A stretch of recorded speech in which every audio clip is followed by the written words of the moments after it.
In the southernmost part of St. Louis, about a quarter-mile from the Mississippi River, is Dutchtown, a neighborhood loaded with brick two-story flats and this neighborhood favorite, iron barley. I did not know what to expect. The food's spectacular. I need a steak salad. Just looks like a little corner tavern, and you walk in and see what the food he has, and it's like, wow, it's something else. Schnitzel and spatzel? Menu that you wouldn't expect here. Like pork scallopini, fresh mussels and leeks and cream. Oil smoking. We're going in with the barley. And the namesake grain, barley, shows up all over the menu. Like in the barley salad or the seafood barley paella. The cool thing about this place is they make everything here. This is a gourmet tavern. No, it's not your average pub grub, that's for sure. Pub grub sure wasn't the goal when owner Tom Coghill was planning his career. I worked the whole hotel circuit. I was chasing the starch jacket. No headband. No headband. White jacket, check pants. Need to order muscles up. After years as a chef in upscale restaurants all over St. Louis, Tom took a gamble almost 5 years ago. Take us one up. Buying this place to run his way. I need sauce for medallions. And crank it out whatever he feels like. Let me get a risotto plate. From just about everywhere. Like a Spanish seafood stew called zarzuela. Oh, yeah, it's great. Be generous with the olive oil. Now we're gonna go in with the garlic, but we don't want it to brown. Once it browns, it's gonna get bitter. Everybody in the pool? Marjoram. Now, why the marjoram? Marjoram is a little stronger than an oregano. Thyme and crushed red pepper. You love crushed red pepper. You know, you need a little sting, a little zip to give it something. Salt and pepper. Let's go with the bay leaves. I should smell the flavor coming out of that. We're going in now, chili powder and saffron. Bottle of white wine. Well, so far, everything you've done, I could put this on flip-flop that tastes good. We'll add the chicken stock, then we'll add our diced tomatoes. The seafood goes in a separate pot. Fish, mussels, clams, and shrimp. Okay, we're gonna want 12 ounces of the soup here. We're gonna fire it up. Now, how long will that go down? When the broth's hot, it only takes a couple minutes, but we want, these clams are kind of big right now. We need them to open up. We're gonna add our squid and olives. We're gonna shut off the heat, because we don't want rubber bands with squid. Little wagon wheel pasta. Look at that. Probably fair. Real tasty. Nice mix between a cioppino and a bouillabaisse. A little more spice. A little more zip. It makes you want to eat more. You all right? More than all right, man. That's good eats. Good eats from all over the world. You can get just about everything, and it's just a little bit different. Like this German favorite, spatzel. It's actually a German pasta that's made with flour, eggs, salt, pepper, nutmeg. See, I'm just pushing it through, and after just dropping it into the water. We're gonna let this come to a boil, then our spatzel will be done. Then we're gonna drop it into the ice water. It'll stop Start the cooking cooking process. The spatzel is served with another traditional German favorite. Schnitzel. The schnitzel was the first thing that I saw when I came in this evening. Schnitzel and spatzel. I order it every time I'm here. Our pork tenderloin, about 2 ounce, pounding time. Flour, egg wash, breadcrumbs, Season it all. when it's in the skillet. Olive oil.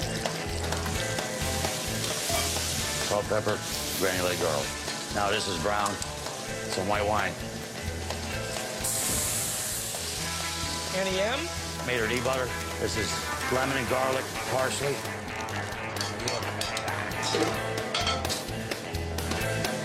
I gotta tell you, the schnitzel.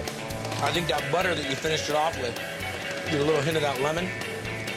This is all you need to have on your menu, in my opinion, dude. The food is consistently good. I've never come here and had a bad meal. All done Tom's way.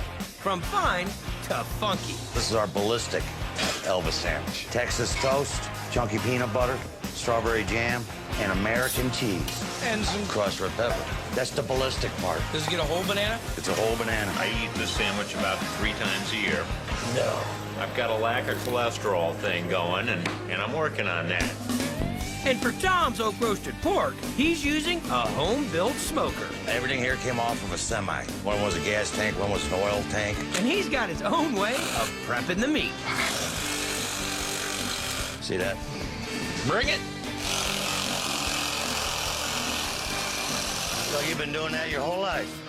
I'm often into dismembering things with random saws of fun. Yeah, we want to tie it up so it's nice, plump, Give and a nice round. round eye on it. Then we'll rub them down. With more than a dozen seasonings, including cayenne, brown sugar, coriander, and ginger. We're smoking. Look at those bad boys. We're riding a real good mid-well here. It's served on a hot iron skillet over a bed of toasted barley and grilled vegetables. That's tender. Yeah. That's really tender. I mean, without taking any temperature on it, and you got that down to that kind of a science. Yeah. And Tom's weird science is keeping this neighborhood joint packed.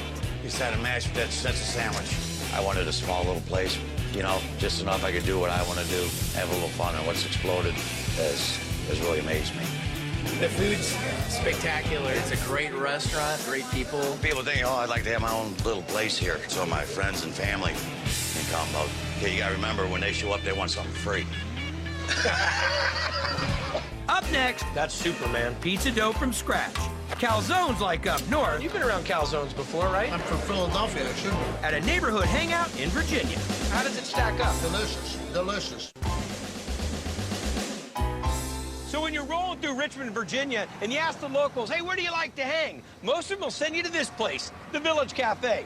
Part dive, part bar, but all neighborhood joint. They've been serving up good eats to this town for more than half a century. Barbecue platter. Holy moly, Stromboli. Food's good and it's open late. It's right next to campus. It's a really fun place to hang out. That's Superman. You got like a Chef Boyardee hat on and stuff. It's delicious. This place is everything you'd expect from a college hangout, Good prices, it's convenient, but it's real food, almost all from scratch. Fresh and homemade. Oh, this tastes good. 8-ounce medium well-wearing provolone. Owner Josh Ruger's been running the place since his dad bought it a couple of years ago. Chicken salad croissant. You work how many days a week? 7 days a week. 7 days a week. 7 days a week. I like everything. Serving the homemade food, making it all the time. From chicken pesto pasta to homemade meatloaf to fresh pizza dough stuffed with just about anything called calzones. Throw in homemade red sauce, and they call it Stromboli. That's a zone, and this is a bowl. One zone, one bowling. That's yummy. It's one of our best sellers we have here. So how often do we make dough? Every other day. We make the Stromboli and the pizza out of this also? Mm-hmm. Good. What are we making? Cotton mix for the